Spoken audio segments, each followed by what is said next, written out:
मानव आप क्या क्या कर सकते हैं? My features include temperature and pulse rate monitoring, gas and fire detection, providing oxygen to those in need, and personalized patient interaction. I also cooperate with doctors and hospital staff, and I have a camera for surveillance. नमस्कार, आप देख रहे हैं हिंदी खबर digital और मैं हूं आपके साथ वर्षा मौर्य। उत्तर प्रदेश के लखीमपुर खीरी के दो भाइयों ने बहुत छोटी उम्र में ऐसा कारनामा किया है जिसकी चर्चा पूरे शहर में हो रही है। अब इन दोनों भाइयों ने ऐसा क्या किया जो हर तरफ चर्चा का विषय बन गया है? दरअसल 12 वर्षीय रमन वाजपेयी ने यह साबित किया है कि कहते हैं ना कि अगर आप में कुछ कर गुजरने की चाह हो तो राह अपने आप बन जाती है। रमन ने एक ऐसा ही रोबोट बनाया है जो आने वाले समय में शिक्षा, स्वास्थ्य और औद्योगिक क्षेत्र में काफी कारगर साबित हो सकता है। बता दें कि रमन ने अपनी पढ़ाई के साथ ही मानव 2.0 रोबोट को बनाया है। इस रोबोट को 52 भाषाओं का ज्ञान है। रमन के द्वारा बनाए गए रोबोट का कई जगह प्रेजेंटेशन भी हुआ, जहां उसे प्रथम पुरस्कार भी मिला। अब ये उपलब्धि न केवल रमन के परिवार और स्कूल के लिए गर्व का विषय है, बल्कि उन सभी बच्चों के लिए प्रेरणा का स्रोत है जो अपने सपनों को सच करना चाहते हैं। मेरे साथ इस वक्त मौजूद है 12 साल के रमन वाजपेयी, जिन्होंने एक रोबोट तैयार किया है जिसको लगभग 52 भाषाओं का ज्ञान है और ये रोबोट विभिन्न सेक्टरों में भी काम आ सकता है।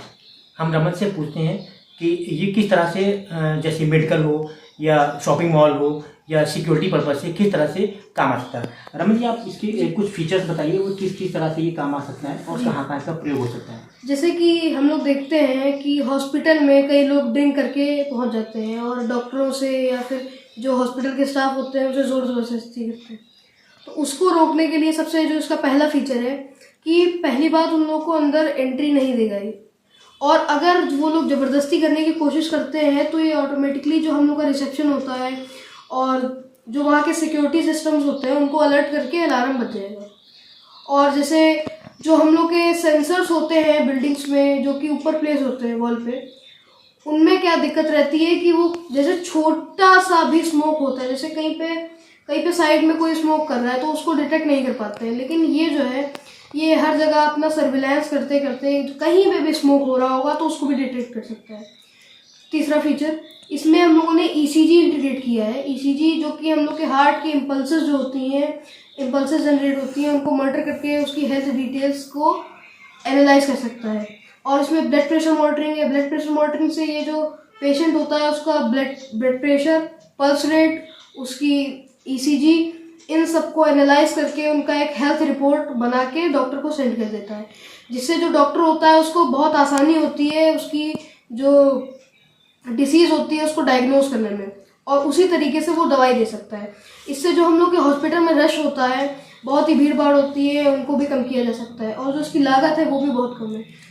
रमन जी, इसकी कॉस्ट क्या है जो आपने तैयार किया रोबोट? इसकी अभी कॉस्ट क्या है, एक्चुअल कॉस्ट क्या है? इसकी जो एक्चुअल कॉस्ट है अभी 6000 है। तो ये छोटे से छोटे या बड़े से बड़े हॉस्पिटल के लिए भी एक एफिशिएंट मॉडल है।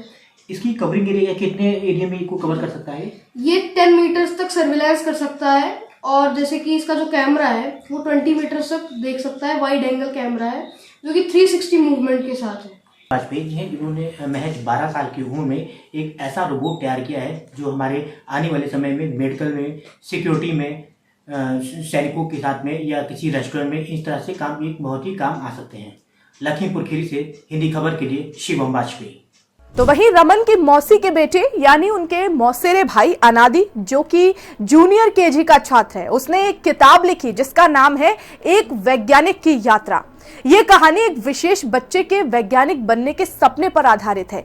ये यात्रा छोटे खिलौनों से शुरू होती है और रोबोट बनाने के स्तर तक पहुंचती है। ये कहानी एक नवोदित मस्तिष्क की यात्रा का वर्णन करती है, जिसने अपनी सच्ची इच्छा शक्ति और रचनात्मकता के बल पर सीमाओं को पार किया और अपने अनूठे सपनों को साकार करने की दिशा में कदम बढ़ाए। So Anadi, can you tell me about it? How did you get the idea to write a book?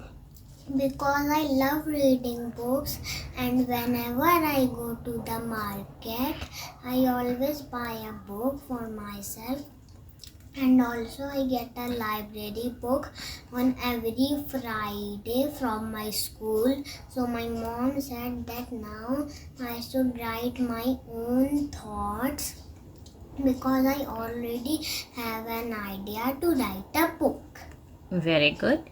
So can you tell me, Anadi, how did you get this knowledge? I learned about writing by reading many books and practicing.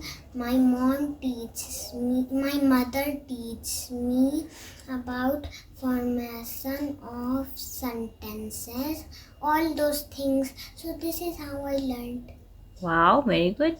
So can you tell me something about your book? Sure. So this story is about a special child who dreams of becoming a scientist. Okay. It starts with small toys and slowly moves on building robots. A journey of a small brain pushed boundaries of creativity with true willpower and create special dream world. Dream it, build it and live. बता दें कि रमन इससे पहले sensor वाला dustbin भी बना चुके हैं। इस डस्टबिन की खास बात यह है कि बिना हाथ लगाए ये काम करने में सक्षम था। कोई भी व्यक्ति बिना छुए उस कूड़ेदान में कूड़ा डाल सकता था। यह प्रोजेक्ट रमन का पहला आविष्कार था। इसके बाद उसने एक ट्रैकिंग डिवाइस और कैमरे के साथ एक रोबोटिक कार बनाई और अपने स्कूल के साइंस फेस्ट में भाग लिया और प्रतियोगिता को जीत लिया। दोनों भाइयों के द्वारा किए गए इन कार्यों से समाज के काफी बच्चों पर इसका असर होगा और वो भी अपना और अपने परिवार का नाम रोशन करने की दिशा में मेहनत करेंगे। आपकी इस वीडियो पर क्या राय है, हमें कमेंट करके जरूर बताएं और हिंदी खबर को सब्सक्राइब करना ना भूलें।